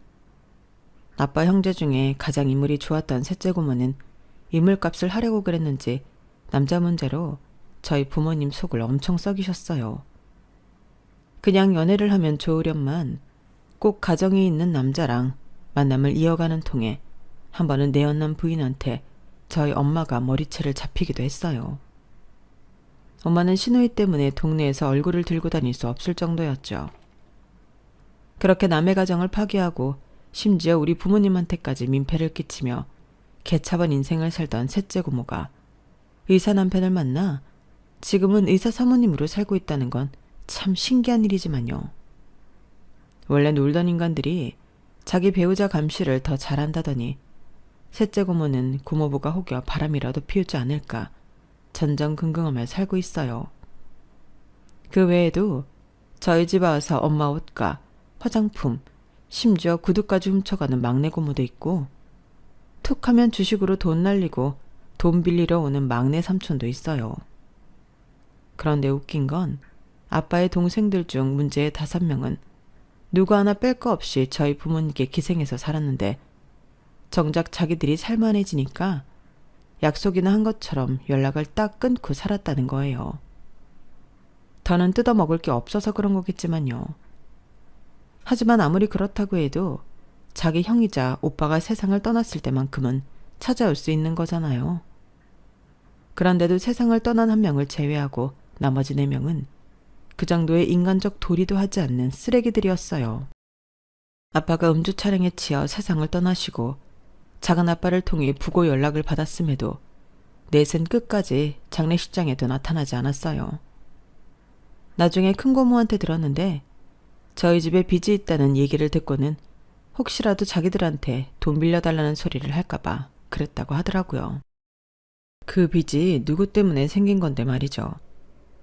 첫째라고 부모님 대신에 동생들 뒤치다꺼리하는 걸로도 모자라 시집장가 갈 때마다 없는 살림에 빚까지 내서 챙겨줬는데 어쩌면 은혜를 원수로 갚을 수 있는 건지.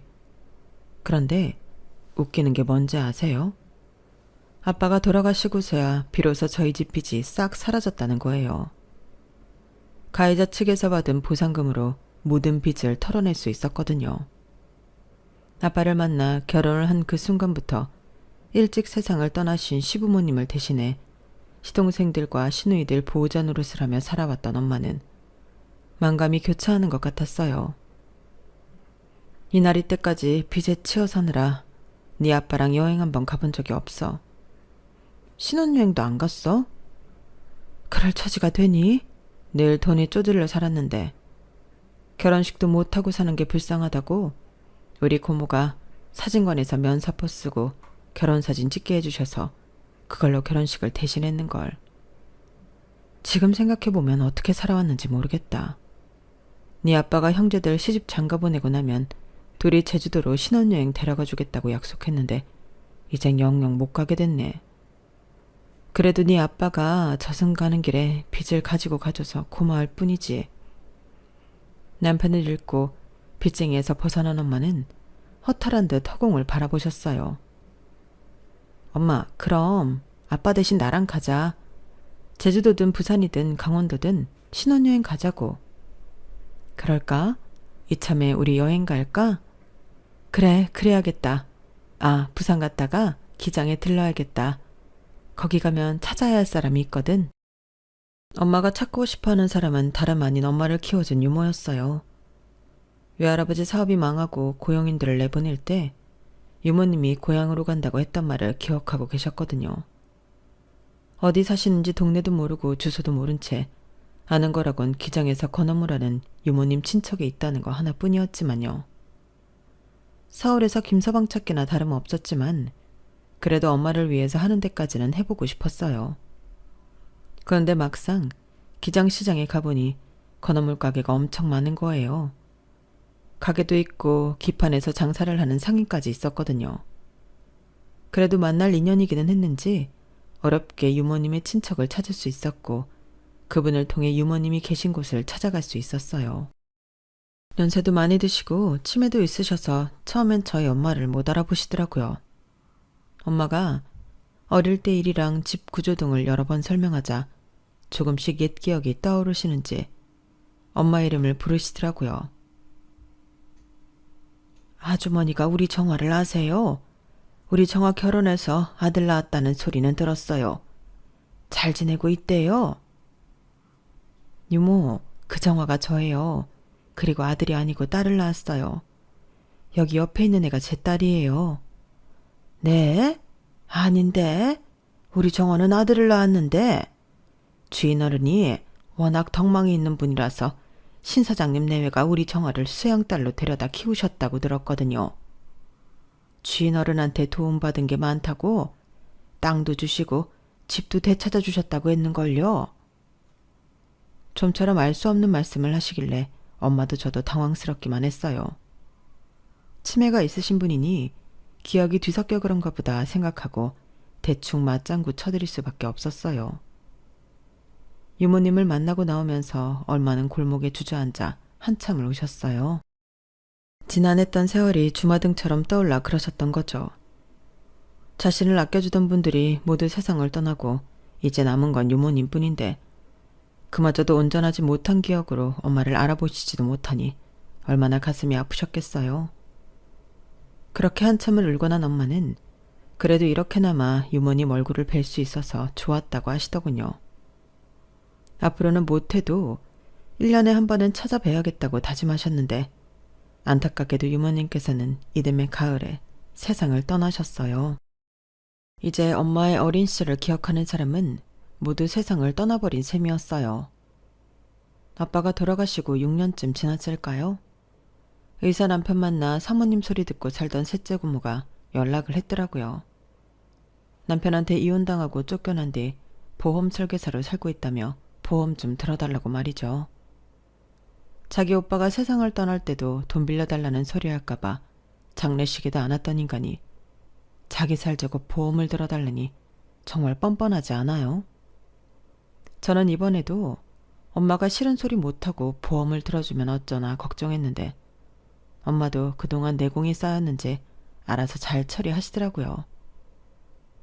아가씨, 나한테 보험 팔아먹겠다는 생각을 했다니 정말 대단하네요. 자기 오빠 장례식에는 코빼기도 안 보이던 사람이 어떻게 그런 생각을 합니까? 아가씨는 양심도 없어요? 하긴 양심이란 게 있었으면 그렇게 지저분하게 놀지도 않았겠지. 이런 걸 동생이라고 챙겼던 내 남편이 불쌍하네요. 지금까지는 우리 시은이 아빠 생각해서 인간 취급해주고 살았지만 앞으로는 나 안 그럴 거니까 다시는 연락 말아요. 굶어 죽든 얼어 죽든 네가 알아서 살라고. 저는 엄마가 그렇게 강하게 소리치는 건 처음 봤어요. 천상 여자라고 불릴 정도로 엄마는 늘 조곤조곤 얘기하는 사람인데 말이에요. 엄마의 낯선 모습에 고모는 놀랐는지 말을 더듬어가며 도와달라는 말을 했지만 엄마는 칼같이 잘라버렸어요. 이후로도 아빠 형제들이 아주 가끔 연락을 하기는 했지만 생존 여부를 확인하는 용도일 뿐 더는 가족도 뭐도 아닌 관계가 되어버렸어요. 아빠가 살아생전에 그렇게 공을 들였던 동생들과의 관계가 이렇게 부질없는 인연이었다는 게 확인된 셈이었어요. 저희 부모님이 늦게 결혼을 하신 탓에 제가 대학을 졸업하고 직장인이 됐을 때 이미 엄마는 환갑을 바라보는 나이였어요. 제가 취직을 하고 대리를 달기 전에 엄마랑 환갑기념 여행을 다녀왔거든요. 제가 안 쓰고 아껴둔 연차로 엄마랑 환갑기념 여행을 간다고 하자 사무실 사람들이 하나같이 그러더라고요. 이시은 씨 늦둥이였어? 뭐 딱히 틀린 말은 아니어서 그렇다고 대답했는데 저보다 2살 많은 입사 동기가 자기 어머니도 올해가 환갑이라고 하더라고요. 그래서 재민 씨도 늦둥이에요? 라고 물었더니 늦둥이라고 하긴 좀 그렇네요. 내가 외동이거든요. 아, 실은 저도요. 그럼 재민 씨도 어릴 때 친구들한테 놀림 좀 받았겠네요. 엄마가 나이가 많아서요. 맞아요. 게다가 저희 어머니가 본 나이보다 좀 더 들어 보이는 분이라서 더 그랬어요. 그런데 시은 씨, 대단하네요. 어머니 환갑이라고 여행도 같이 가드리고 내가 많이 비교되는걸요? 공감대가 형성돼서 그런가 평소 그리 친한 사이가 아니었음에도 그날 이후 많이 가까워졌어요. 쉬는 날 따로 만나서 지민 씨 어머님 생신 선물도 같이 골라주고 그 덕에 밥도 얻어먹기도 했고 영화도 보러 다니고 했거든요. 직장도 같고 관심사도 비슷해서 가까워지는 데는 그리 시간이 걸리지 않았어요. 이후에는 뭐 자연스럽게 사귀게 되었죠. 그렇게 2년 가까이 연애를 하는 동안 재민 씨는 저희 집에 종종 찾아오곤 했어요. 데이트를 하려고 오는 건 아니고 집에 남자 손이 필요한 일이 있을 때 도와주려고 오곤 했었죠. 올 때마다 저희 엄마한테 살갑게 구는 게 고맙기도 했고 엄마도 그런 예비 사이를 무척이나 아끼셨어요. 재민 씨는 저희 엄마가 해주는 고등어 조림을 특히 좋아했는데 먹을 때마다 꼭 이런 말을 하곤 했어요. 야, 신기하게 저희 엄마가 해주시는 거랑 맛이 똑같네요. 두 분이 연세도 같으시고 고등어 조림도 똑같이 하시는 게 혹시 6.25 때 헤어진 쌍둥이 아닐까요? 정말 그런지도 모르겠네. 재민이 어머님이랑 만나자마자 둘이 끌어안고 펑펑 울게 생겼는걸. 그때까지만 해도 앞으로 어떤 일이 벌어질지 몰랐기 때문에 이런 농담도 주고받을 수 있었던 것 같아요. 사귄 지 1년 반이 넘도록 저는 예비 신랑 부모님을 뵌 적이 없었어요. 당연히 집에 가본 적도 없었고요. 그래서 슬슬 예비 부모님을 뵙고 얼굴을 익혀야겠다고 생각했어요. 예비 신랑이 저희 집에 자주 드나드는 것처럼 저도 예비 시댁에 자주 찾아가야겠다고 생각했죠. 그래서 모처럼 시간을 내서 찾아갔는데 대문 앞에 들어서자마자 몸이 굳어버리더라고요. 저는 그동안 재민 씨가 저랑 비슷한 환경에서 자란 사람인 줄 알았는데 그게 아니었다는 걸 알았거든요. 예비시댁은 엄청나게 크고 담이 높은 평창동 대저택이었어요. 기업 회장님들이 살 법한 그런 집이었어요. 평소 예비신랑이 좁아 터진 우리 집에서 아무런 거리낌 없이 지내길래 자기네도 우리랑 비슷한 형편인가 보다 생각했는데 완전 뒤통수를 맞은 기분이었어요. 그렇게 대단한 집 자식인 줄 알았다면 연애까지는 몰라도 결혼은 꿈도 꾸지 않았을 텐데 말이에요. 대문에서부터 깔린 잔디마당을 가로질러 현관까지 걸어가는 동안 머릿속에선 정말 많은 장면이 지나갔어요. 드라마에서 보던 것처럼 예비 시어머니가 내 얼굴에 물을 뿌리지는 않을까? 아니면 돈봉투를 면전에 던지며 이거나 먹고 떨어지라고 하지는 않을까? 그것도 아니면 벌레 취급을 하며 냉랭하게 내쫓지는 않을까 등등 그 짧은 시간에 참 많은 생각을 했어요. 그런데 제가 생각했던 경우의 수 중 그 어느 것과도 상관없는 상황이 펼쳐졌지 뭐예요. 재민이 통해서 집안 형편이 어렵다는 말은 들었어요. 아마 모르긴 해도 여기까지 오면서 많은 생각을 했을 거예요. 그런데 말이에요. 돈이야 우리한테 있는데 그게 무슨 상관이 있을까요?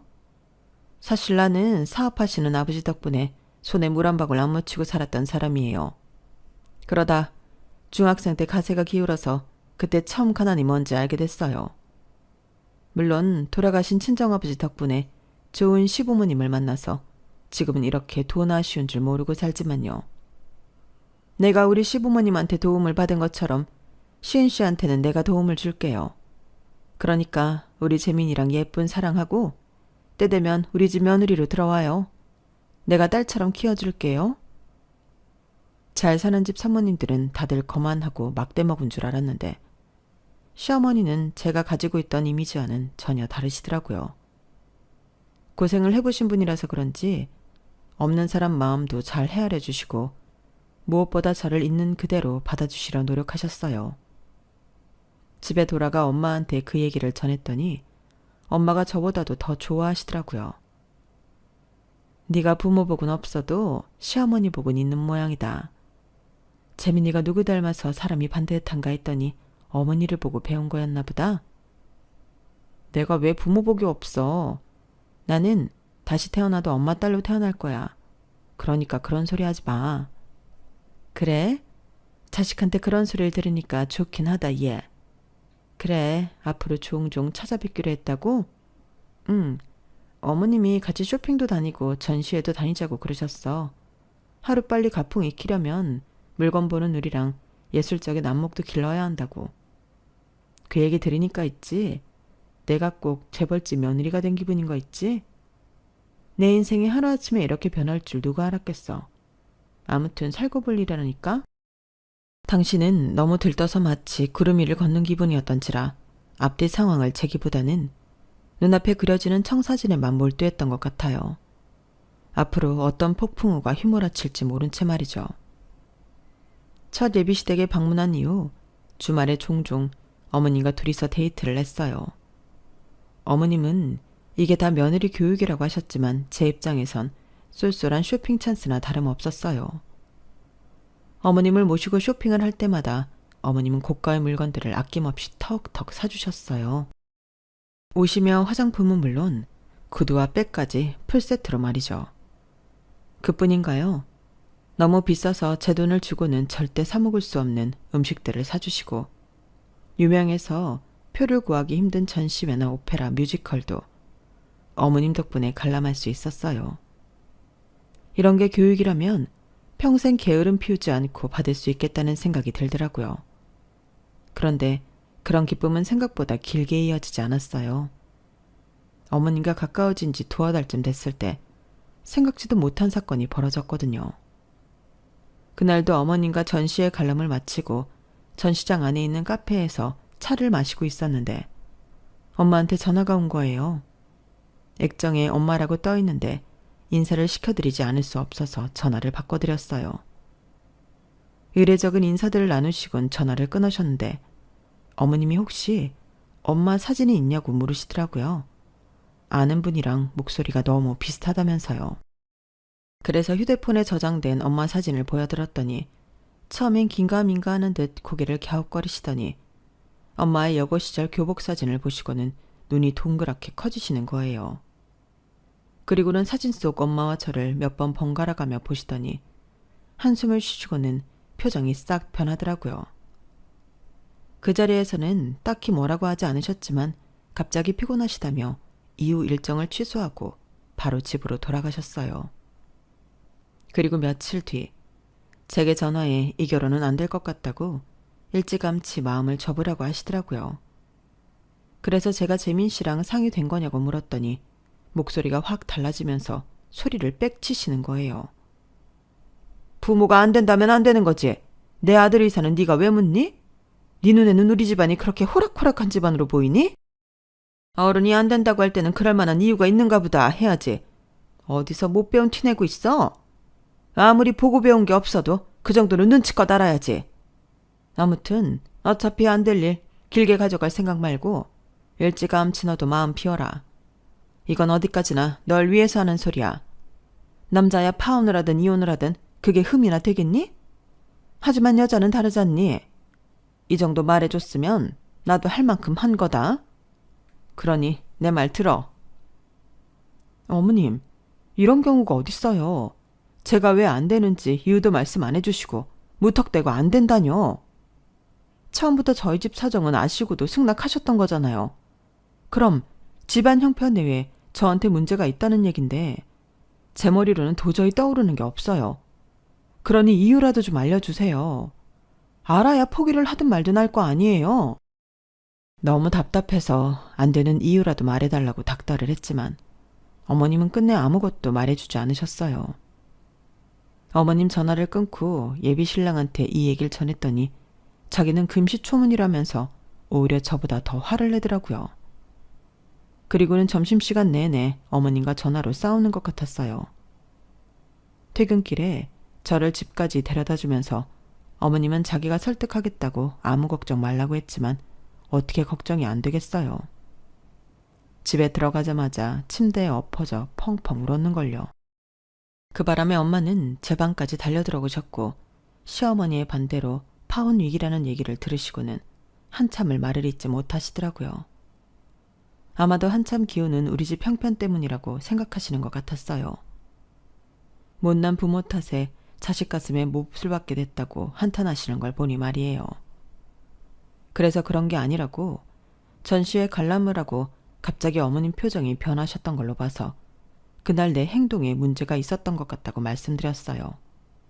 그러니 엄마 탓이 아니라고요.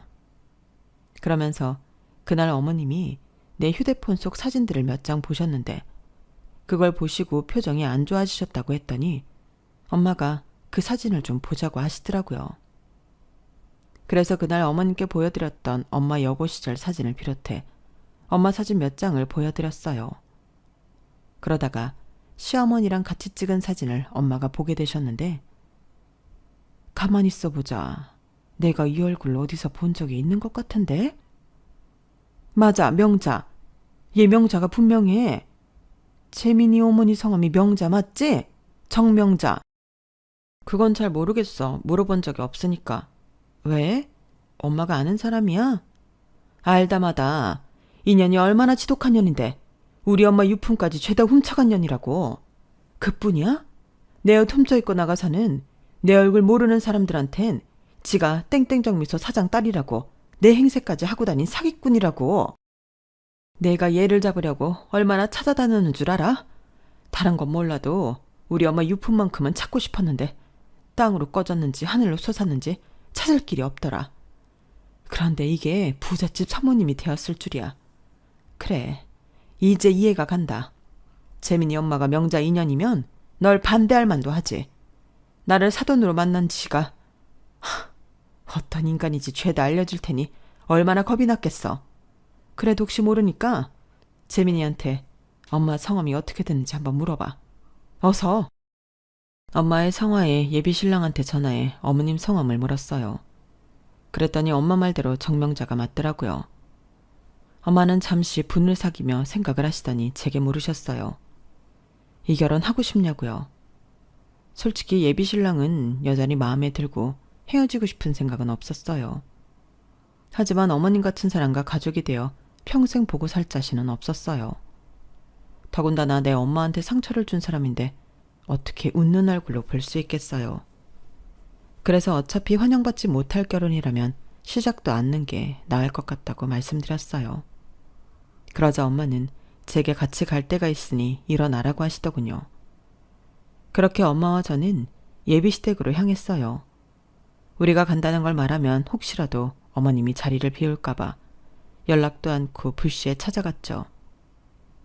저녁 식사 시간이라서 아버님도 집에 계셨어요. 식사 시간엔 남의 집에 방문을 하지 않는 게 예의지만 엄마가 그 시간에 저를 데리고 예비 시댁을 찾은 건 다 의도하는 바가 있어서 그랬어요. 일부러 온 가족이 다 모여있는 자리에서 어머님의 과거와 죄상을 폭로할 생각이었던 거예요.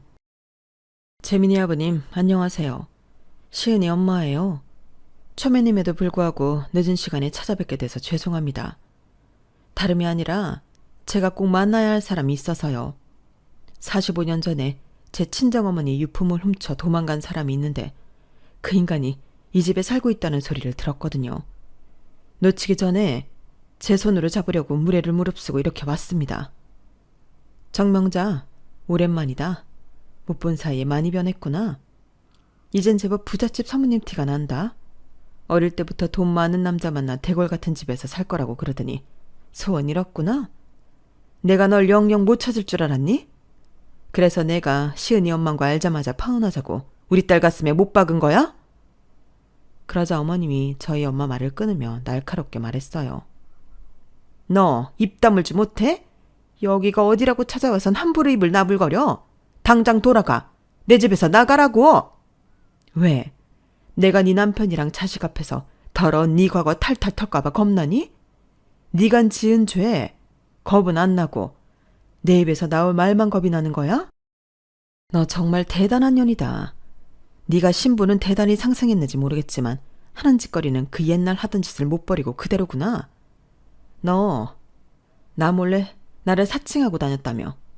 네가 정미소 고명딸이라고 떠들고 다녔다는 거 고향 사람들한테 들어서 알고 있어. 어릴 때도 내 거라면 뭐든 뺏어야 직성 풀려 하더니 어쩌면 그 성격이 여전한지. 어떤 면으로 대단하더라, 정명자. 나도 너랑 길게 보고 싶지 않으니까 네가 훔쳐간 우리 엄마 유품이나 내놔. 그럼 더는 망신 안 주고 돌아가 줄 테니까. 엄마 딴에는 많이 양보해서 제안한 건데 어머님은 그럴 생각이 전혀 없는 사람 같았어요. 기사를 불러 저와 엄마를 집에서 내쫓을 생각뿐이었거든요.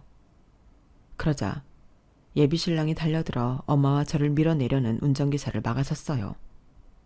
그런데 뜻밖의 행동을 한 건 아버님이었어요. 아버님이 미간에 잔뜩 힘이 들어간 얼굴로 어머님을 추궁하기 시작했거든요.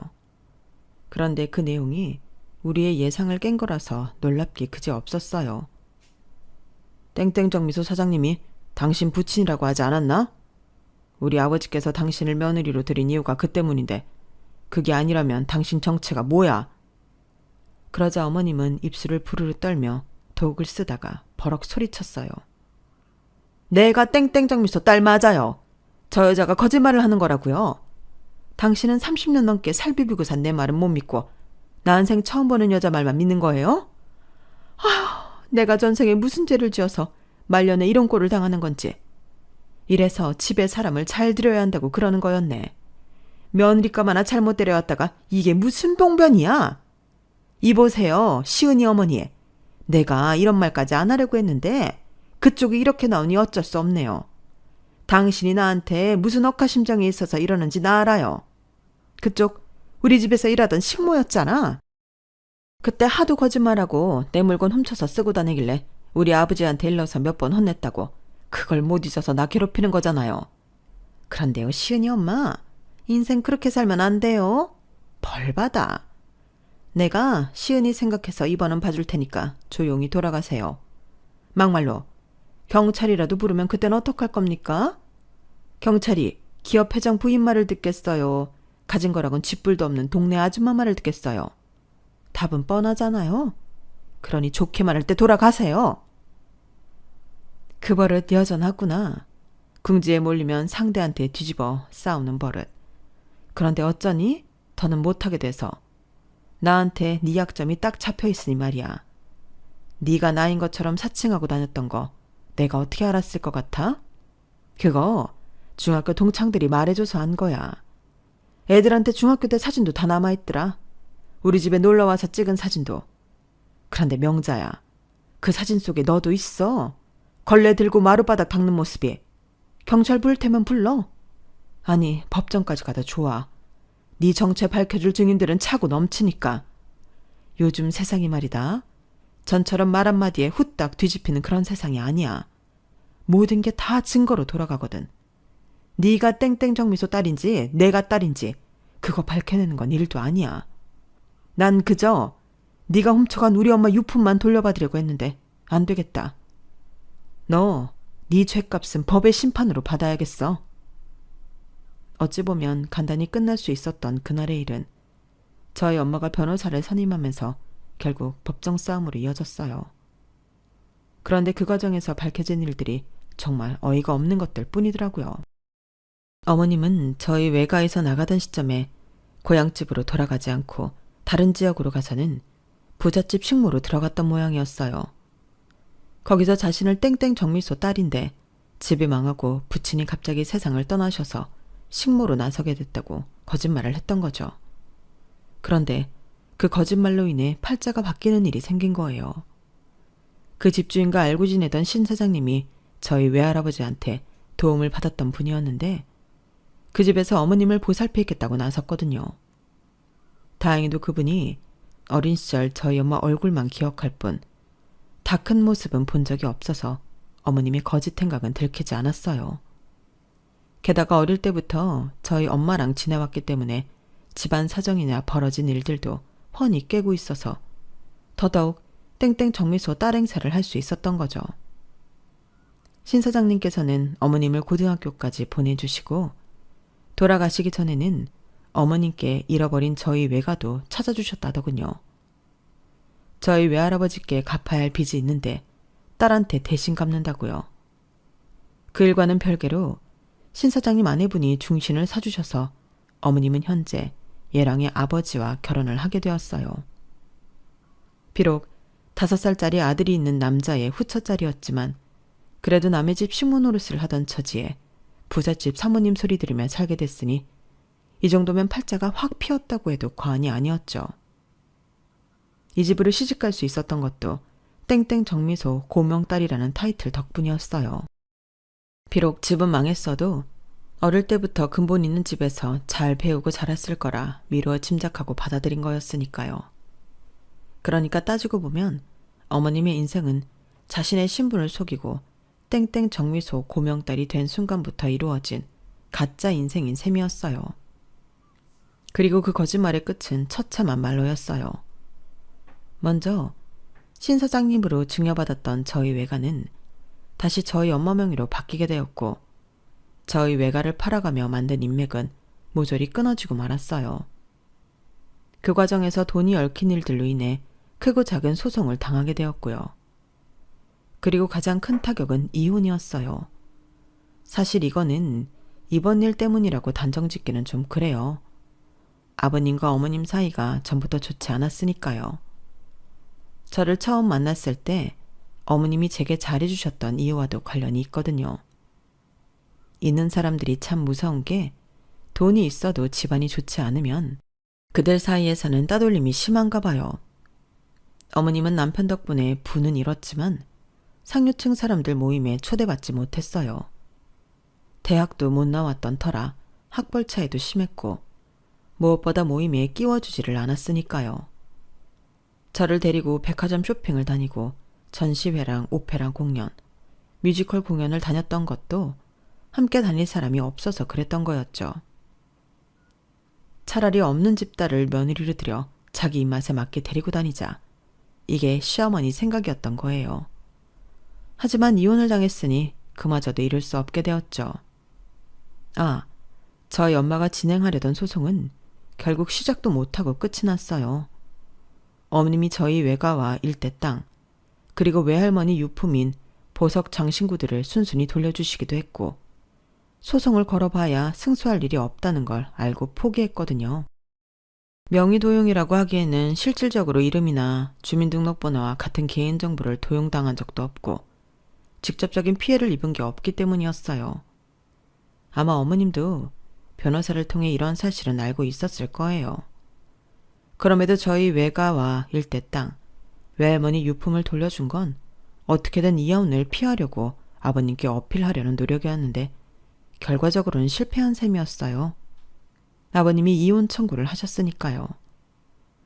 어머님의 거짓 인생은 그렇게 40여 년 만에 풍비박산이 나버렸어요. 현재 저는 예비 신랑과 헤어진 지 1년 정도 되었어요. 양가 모두에게 태풍 같았던 사건은 이제 진정이 됐지만 그래도 이런 일을 품고 결혼까지 하기는 좀 그렇더라고요. 서로 죽고 못 사는 사이도 아니고 그보다는 내 부모가 더 중요하니까요. 그래서 후회는 안 하냐고요? 조금도 후회가 없다면 거짓말일 거예요. 하지만 내 것이 아닌 인연에 연연하고 싶지는 않아요. 그 말로가 어떤지는 어머님을 통해 충분히 알았으니까요. 앞으로는 좋은 내 인연을 만날 때까지 엄마와 함께 좋은 추억을 쌓아갈 생각입니다. 지금까지 제 사연을 들어주셔서 감사합니다. 여러분들도 행복하시고 건강하세요. 여러분, 사연 댓글에 응원과 현명한 조언 부탁드려요. 좋아요와 구독은 저에게 큰 힘이 됩니다. 오늘도 좋은 일 가득하세요.